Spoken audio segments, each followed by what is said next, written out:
Mis amados hermanos en el Señor, seguimos celebrando con gran alegría y júbilo estas fiestas de resurrección. Y como ya se los he dicho, en las oraciones que nosotros leemos en estos días y en las mismas lecturas, y en todo lo que proclamamos, se habla de la gloriosa resurrección del Señor y se dice en el día santísimo. Por eso seguimos celebrando esta fiesta de Jesús resucitado. ¿Por qué? Porque lo que celebramos en el misterio de Jesús resucitado no cabría en un solo día para celebrarlo. Por eso los cristianos expresamos júbilo y fiesta a lo largo de los primeros 8 días y después lo prolongamos a lo largo de otros 42 días hasta completar 50 días de júbilo y de gozo por la resurrección del Señor. Pero esta es la segunda semana más importante del año después de la Semana Santa. Por eso celebramos con mucha alegría y con gran solemnidad esta fiesta de la resurrección del Señor.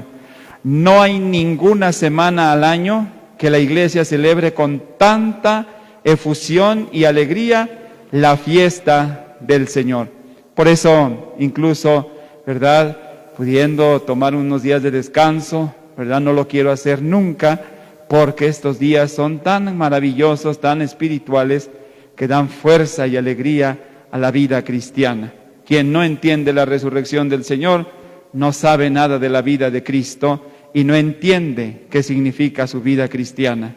Y hoy este evangelio que hemos escuchado es muy hermoso, tiene muchas enseñanzas. De hecho, ya sabemos que dice al final que es la tercera aparición de Jesús cuando resucitó de entre los muertos. Ese momento en el que los discípulos ya saben que Jesús ha resucitado. Los discípulos ya algunos lo han visto resucitado. Los discípulos, ¿verdad?, quieren ir a pescar. ¿Por qué? Porque ellos habían dejado todo por Jesús. Cuando Jesús los llamó, ellos dejaron todo.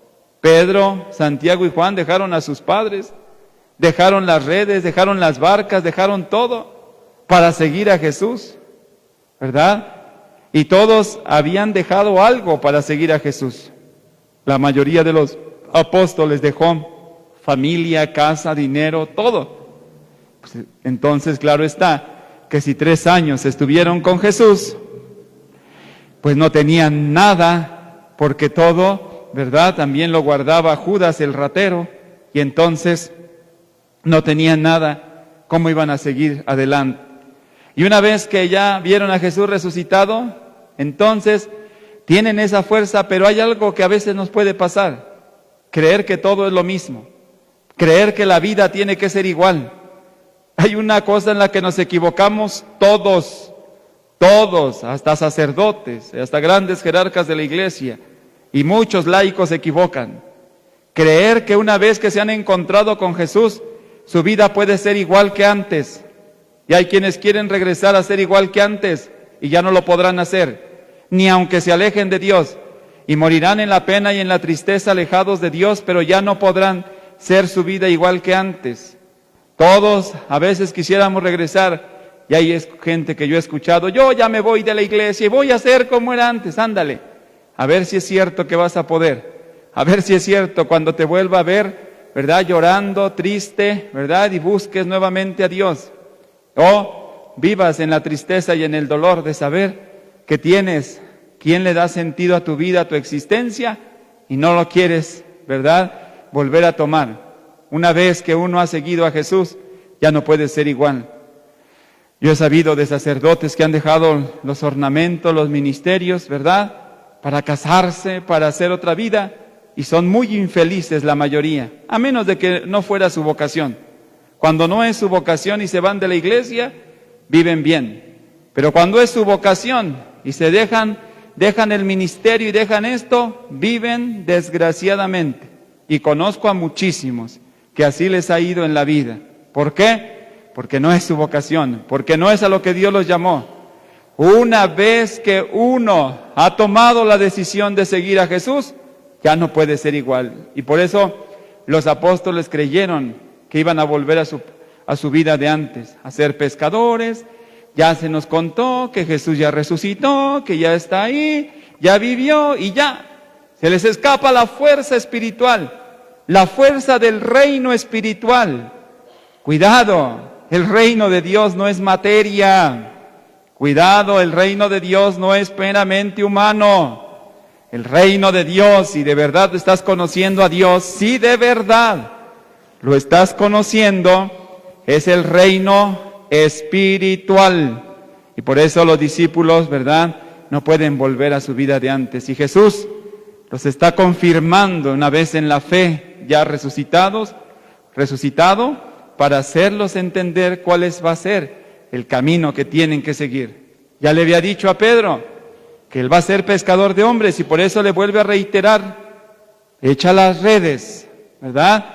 Y pescó una cantidad porque tiene que ser pescador, pero ya no el pescador que él cree, ya el pescador de hombres. Y además, ahora Pedro ya no se pone en esa forma altiva, soberbia, ¿verdad?, egocentrista, de querer enseñarle a Jesús. Ahora ya obedece, ahora ya se da cuenta, ahora se pone la túnica porque sabe respetar y amar a Jesús, porque se da cuenta de lo que Jesús está haciendo en su vida.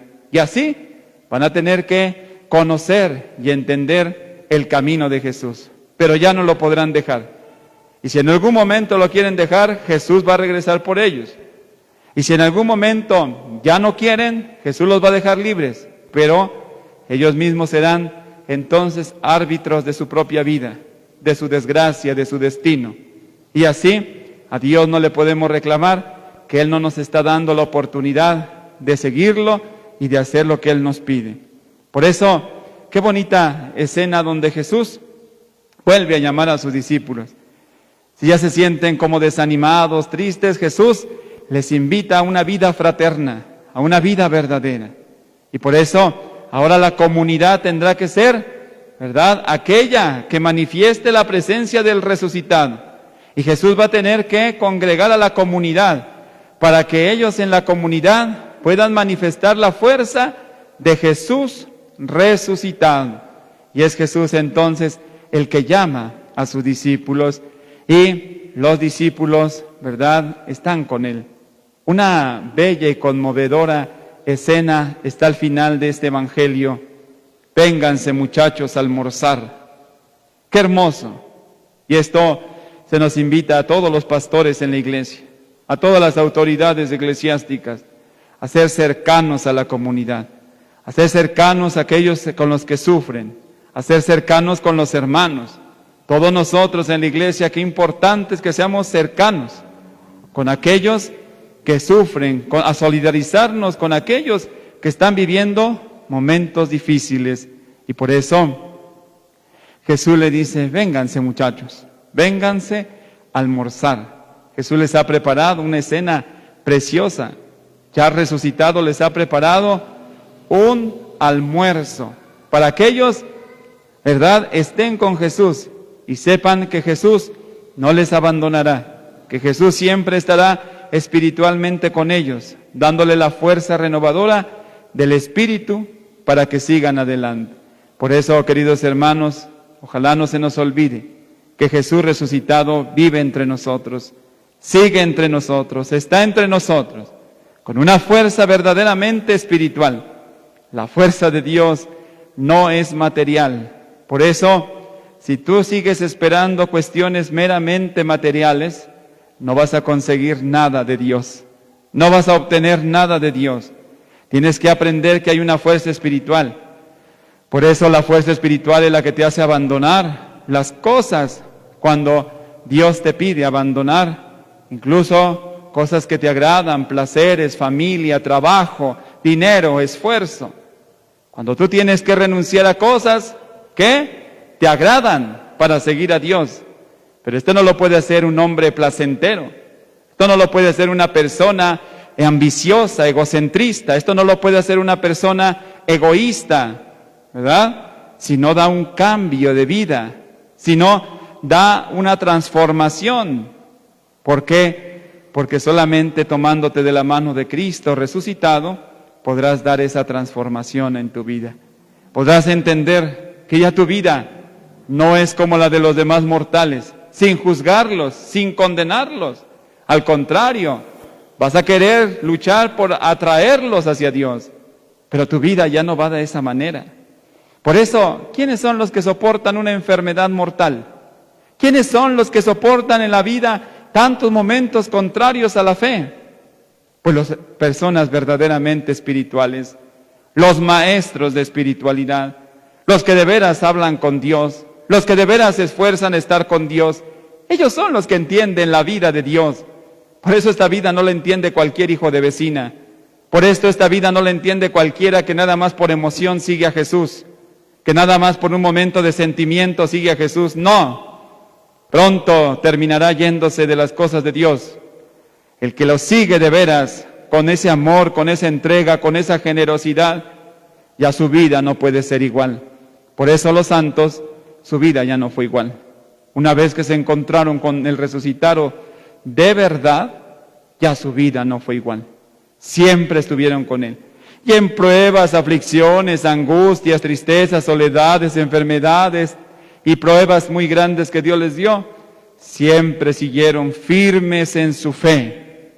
Porque a veces en el mundo mucha gente ve la iglesia con ojos de sociología, de psicólogos, de humanoides, de intelectualoides.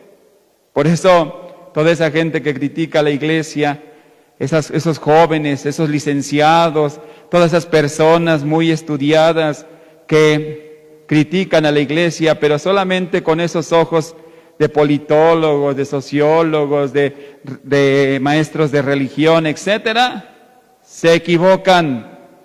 ¿Por qué se equivocan? Porque ellos solamente ven lo humano de la iglesia, pero no ven lo divino. Y nuestra iglesia no es puramente humana, es divina.